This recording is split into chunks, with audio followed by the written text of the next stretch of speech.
Have you ever wondered why some women live alone? No boyfriend, no partner, not even seeming like they're looking for one. The answer isn't loneliness, lack of options, or heartbreak. It lies in something more uncomfortable, more unsettling, something that deconstructs everything we were taught about a woman's role. Because when a woman chooses to be alone, she isn't getting lost, she's finding herself. And that kind of self-discovery doesn't come with applause, likes, or company. It comes with silence, strength, and a kind of freedom most people still don't understand. No, she's not lonely, she's selective, she's not cold, she just got tired of burning for people who never wanted to feel the warmth. There's something profoundly threatening about a woman who doesn't need a relationship to feel whole. Because that shatters the logic of control, dismantles the myth of emotional dependency, and reveals a brutal truth. Most men don't know what to do with a woman who doesn't need saving. And most women are still learning to recognize themselves in that silent, yet deafening, mirror of power. Carl Jung once said that everything we deny in ourselves becomes part of our shadow. And many of these single women are actually a reflection of the collective shadow. They are what many dream of becoming, but few have the courage to embody. They don't scream for love. They whisper their choices. They don't put themselves on display to attract attention.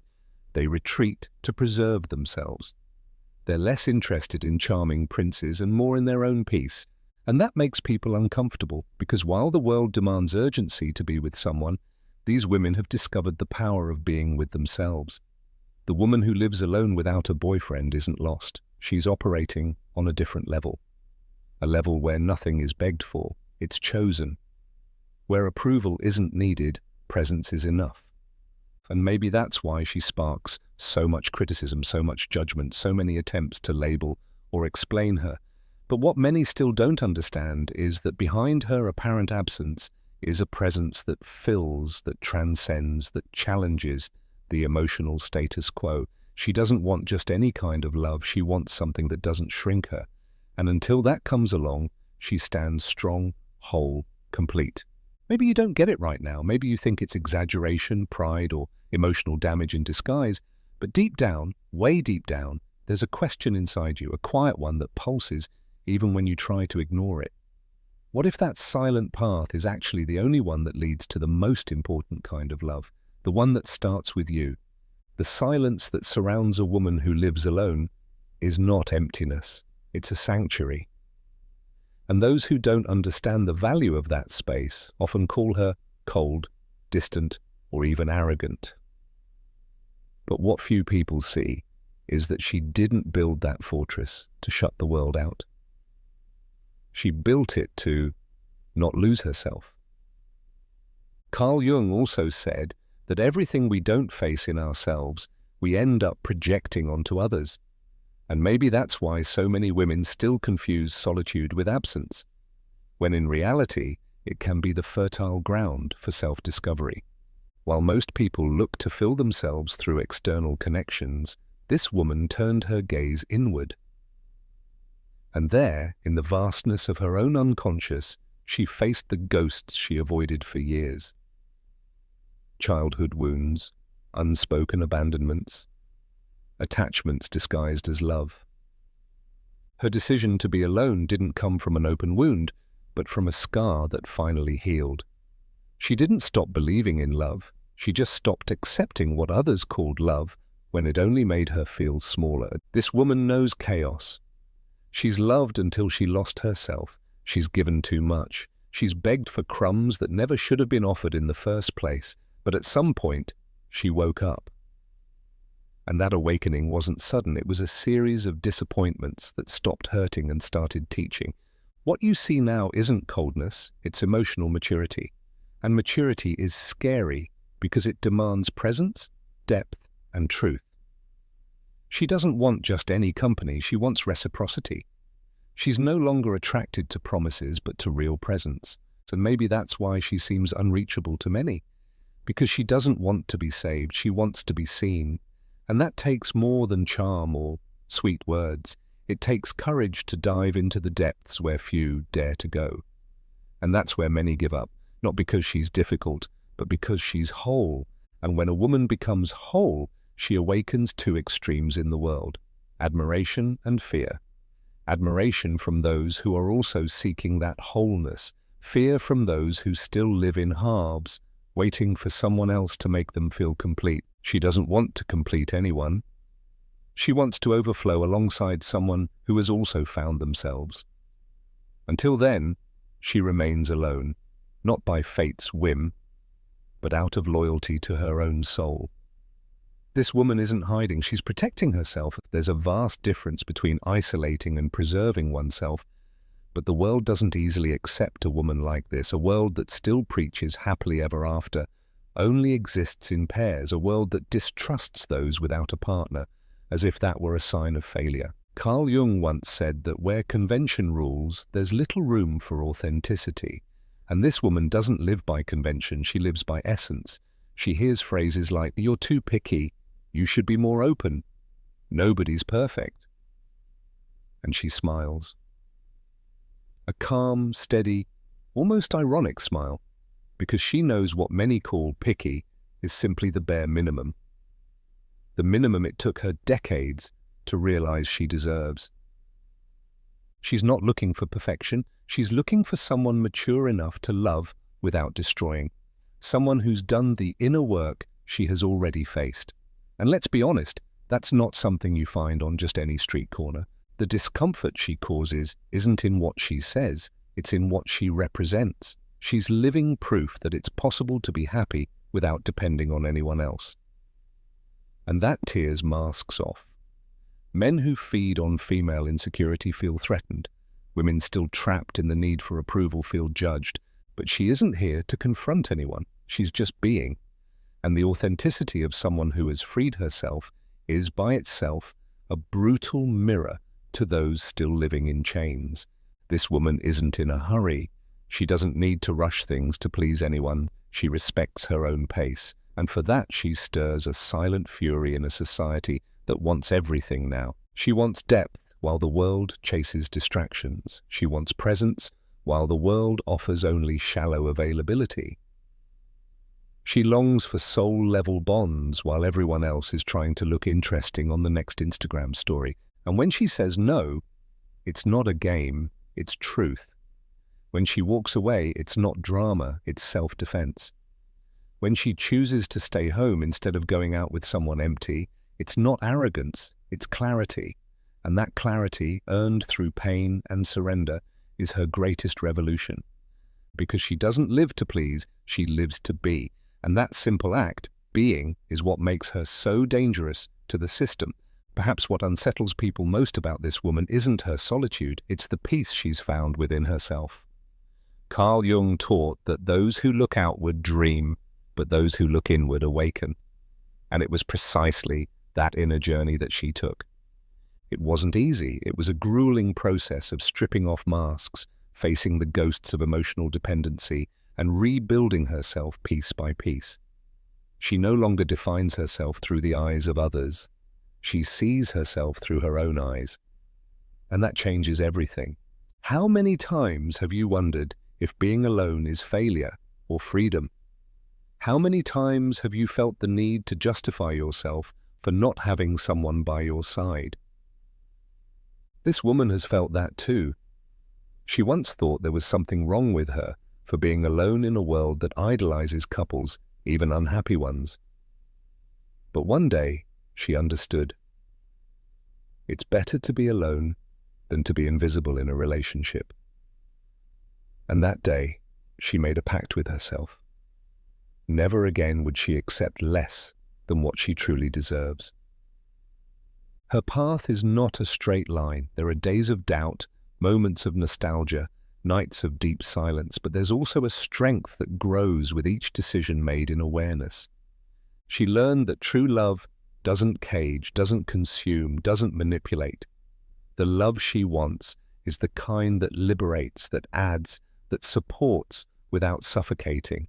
And until that love arrives, she chooses to keep growing on her own, not out of pride, but out of integrity. This woman is the living embodiment of Jung's individuation. She shattered, faced her shadow, descended into the unconscious, and returned more whole than ever. And now that she recognizes herself, she refuses to be half of anything again. She doesn't want someone to complete her. She wants... As a senior, you need to be attentive to your health and well-being. You need to watch out for what goes in and out of your body for a perfect health and vitality. Someone to share that awareness with. That's intimidating because it demands emotional responsibility. And sadly, few are willing to love responsibly. Most still love out of lack, out of possession, out of fear. And if she walks alone today, it's because every step echoes with learning. Every no she gives is an act of self-respect.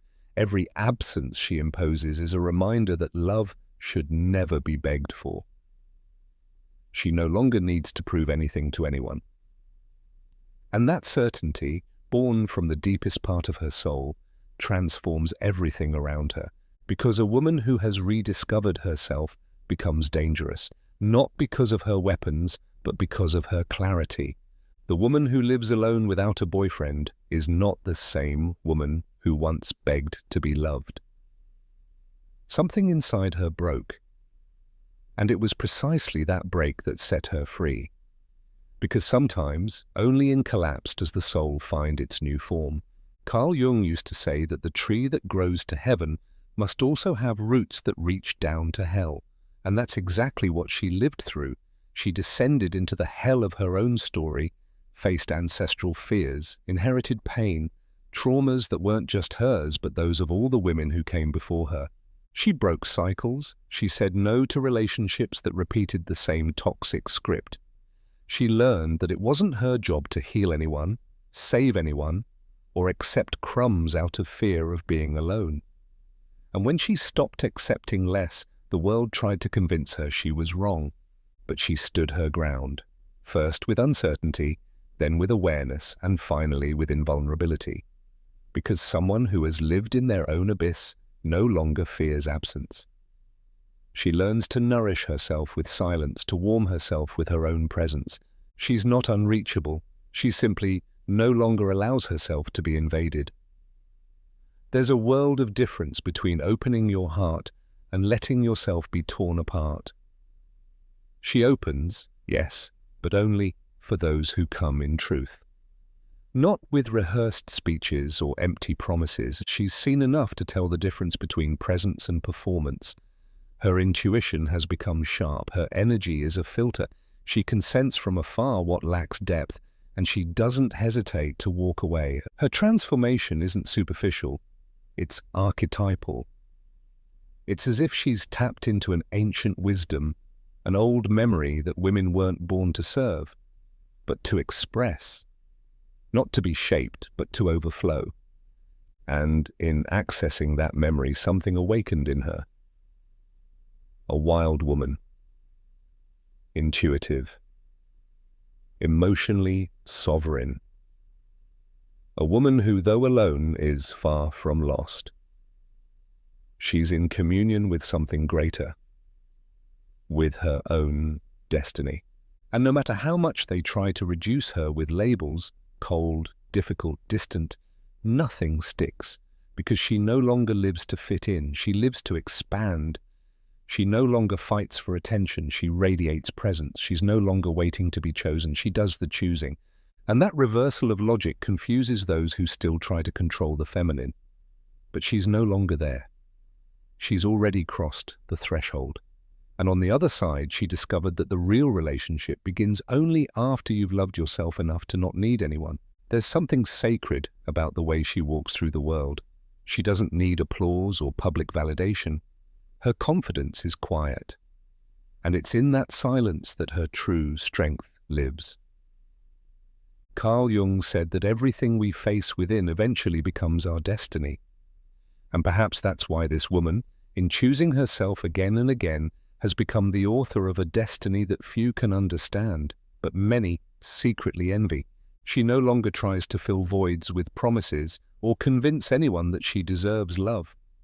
She doesn't beg for space in anyone's life because she's learned that presence should never be begged for. It should be invited. And when the invitation doesn't come from truth, she simply declines. She doesn't react with anger or bitterness. She steps away with the dignity of someone who's gotten lost too many times to let the same wound happen again. What few people understand is that this woman still longs for love. She still wants to be held, touched, chosen. But she wants it without losing herself. Because she's spent too long trying to squeeze into molds too small for the soul she carries. Now, she only offers herself where there's room to be whole. And that requires a level of maturity that goes far beyond romance. It requires awareness. It requires having faced one's own shadow and still choosing to love. She's not looking for fairy tales. She's looking for a soul alliance, a connection where there's no domination or submission, where both can grow beside each other without dimming their colors, silencing their pain, or shrinking their dreams. And if that seems too much for some, so be it. Because she'd rather wait than survive on emotional crumbs. And to many that sounds like arrogance, but it's really just self-love in its purest form. We are witnessing a new archetype of woman. A woman who has walked away from the superficial and dived into the depths. Who got tired of being merely desired and chose to be respected. Who chose to be alone, not because she gave up on love, but because she began to understand that real love never demands self-denial. And when a woman understands that, her whole world begins to change. She doesn't need to raise her voice to be heard. Her presence speaks before any words. Wherever she goes, the energy shifts, like something in the room realigns subtly but unmistakably. This isn't mysticism, it's energy. It's the weight of someone who has already faced the most brutal inner wars and chose to return in peace. Not because she conquered all her fears, but because she learned to live with them without being defeated. Carl Jung would say she found wholeness not by eliminating opposites, but by integrating them. This woman doesn't reject love. She's simply learned not to submit to unbalanced relationships where one must dim so the other can shine. She longs to love, but in a love where her essence doesn't need to be edited. A love where she can be both shadow and light, laughter and tears, silence and storm. Because she realized that those who only love the pretty parts haven't yet learned what love truly is.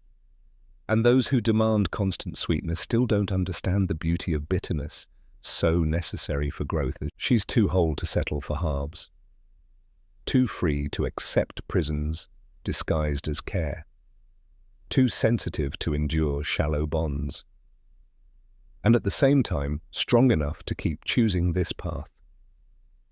Even when it hurts, even when it's lonely, even when it's misunderstood. That is the journey of an awakened soul, giving up instant validation in exchange for deeper truth. Deep down, the world fears women like her. Women who don't need, women who don't bow, women who refuse to be molded because they challenge invisible structures, question old patterns, and break silent emotional contracts that once said a woman only has worth if she is with someone. And when she breaks those contracts, when she rewrites her own narrative, she inspires others. And that, for the system, is dangerously revolutionary. So she continues, sometimes with tears in her eyes, sometimes with her chest held high, but always with her feet firmly on the ground, because now she knows she's not alone. She's with herself. And after everything she's lived through, that is more than enough. The love that comes after that won't be salvation. It will be celebration. It won't come to fill her. It will come to overflow. When a woman chooses to walk alone, the world rushes to convince her she's making a mistake. But deep down, she feels something aligning within her. It's not pride or rebellion. It's a rare kind of wisdom that can only be born in silence. The same wisdom Jung called individuation, the process of becoming fully who you are, without masks, without compromise. And when that happens, nothing outside her has more power than the truth that pulses inside her chest. That truth doesn't need to shout. It can show itself in the way she quietly closes a door without resentment, in how she withdraws when the environment no longer nourishes her, in the way she smiles in peace, even with no one by her side. Because she discovered that being alone is not a punishment, it's a vow of loyalty to her own soul. And the soul of an awakened woman does not submit, does not dim, does not beg. It simply is. And that is enough. The world will keep trying to tell her she's missing something. It will keep offering distractions, plastic princes, love made for display. But she's already seen behind the curtain. She's already understood. It's not about finding someone. It's about never losing yourself again. And when that realization blooms, everything changes.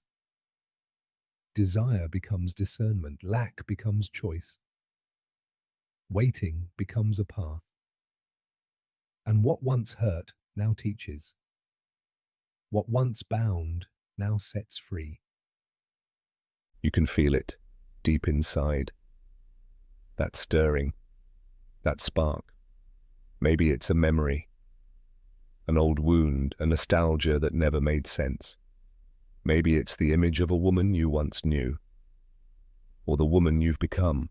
In either case, something within you is asking to be seen more clearly, something that no longer fits in old molds, something that, if you let it, could completely transform how you relate to love, to others, and most importantly, to yourself. That woman who lives alone is more than just someone who doesn't fit the mold. She is a living symbol of emotional freedom, a reminder that it's possible to rebuild without hurry, without fear, and without needing to prove anything to anyone.